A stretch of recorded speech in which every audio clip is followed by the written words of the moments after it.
Jagdish, Hey. they are ready. Yeah, come. Hi friends. Hi. నేను already మీ అందరితోనూ విడివిడిగా ఫోన్లో మాట్లాడాను. నేను అనుకున్న టైం వచ్చేసింది. మనం అందరం కలిసి ఒక అసైన్మెంట్ ఎగ్జిక్యూట్ చేయబోతున్నాం. రేపు ఉదయాన్నే స్లీపర్ సెల్స్ని కంట్రోల్ చేయబోయే మెయిన్ హెడ్ని కలవబోతున్నాను. అతను నేను కలవబోయేటప్పుడు నన్ను ఫాలో చేస్తూ వచ్చే అవకాశం ఎవ్వరికీ లేదు. అందుకని అతను నేను కలవడానికి వెళ్లే ముందే నా ఒంట్లో ట్రాకింగ్ చిప్ ఇన్సర్ట్ చేసుకుంటాను. ఆ చిప్ ఎక్కడెక్కడికి ట్రావెల్ అవుతుందో కంట్రోల్ రూమ్లో ఉండి నువ్వు ఇతనికి కమ్యూనికేట్ చేస్తూ ఉండాలి. ఆర్మీలో మనం యూజ్ చేసే పెలుడు పదార్థాల్ని చాలా సీక్రెట్గా తెప్పించాను. ఇవాళ సాయంత్రం అవి మీ అందరికీ అందుతాయి.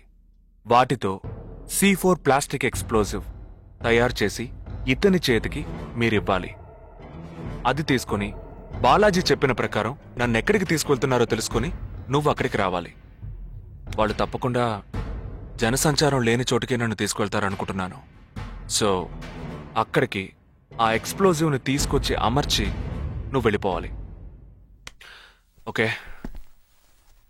నేను వాళ్ళకి ప్రాణాలతో ఎందుకు కావాలో ఇంతవరకు నాకు అర్థం కాలేదు.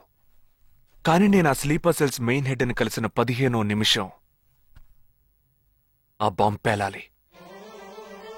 నాతో పాటే ఆ స్లీపర్ సెల్స్ కి ఆర్డర్ ఇచ్చేవాడు కూడా స్మాష్. ఆ తర్వాత స్లీపర్ సెల్స్ అందరూ కోమా సెల్సే. వాళ్ళకి లైఫ్ లాంగ్ ఇక ఏ ఆర్డరు రాదు. It's like a suicide attack.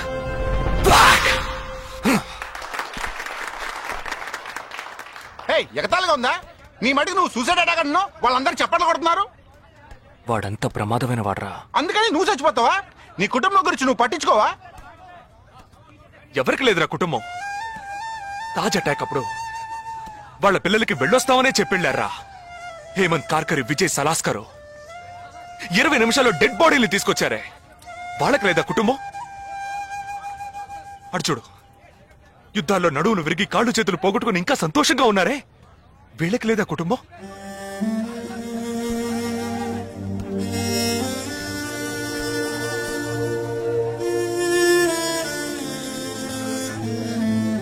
ఒక ఆర్మీ మ్యాన్కి ఇంతకన్నా మంచి సందర్భం రాదురా.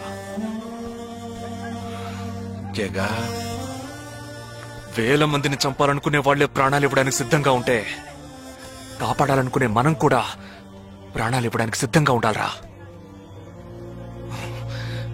నేను సరైన నిర్ణయమే తీసుకున్నాను రా. నువ్వు నిజంగా నా మేలు కోరేవాడివే అయితే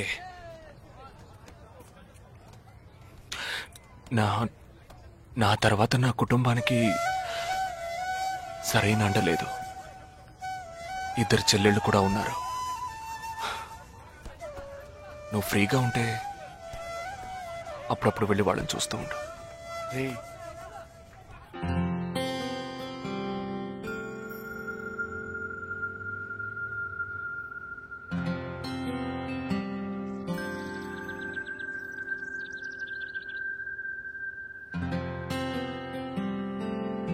నిశ్చితార్థానికి 4 రోజులే ఉంది.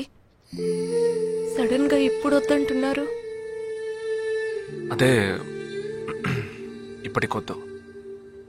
నెక్స్ట్ టైం నేను వచ్చినప్పుడు చూద్దాం. మ్యారేజ్ నెక్స్ట్ ఇయర్ కదా, ఇప్పుడు ఎంగేజ్మెంట్ మాత్రమేగా. అదే ఇప్పుడు వద్దంటున్నాను. ఫస్ట్ ఏమో నచ్చలేదన్నారు, తర్వాతేమో నచ్చానన్నారు. ఇప్పుడు మీకు మళ్ళీ నేను నచ్చలేదా? చెప్తే అర్థం కాదా నీకు?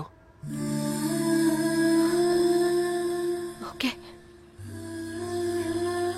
కానీ మనసుకి ఎలా చెప్పాలో తెలియట్లేదు.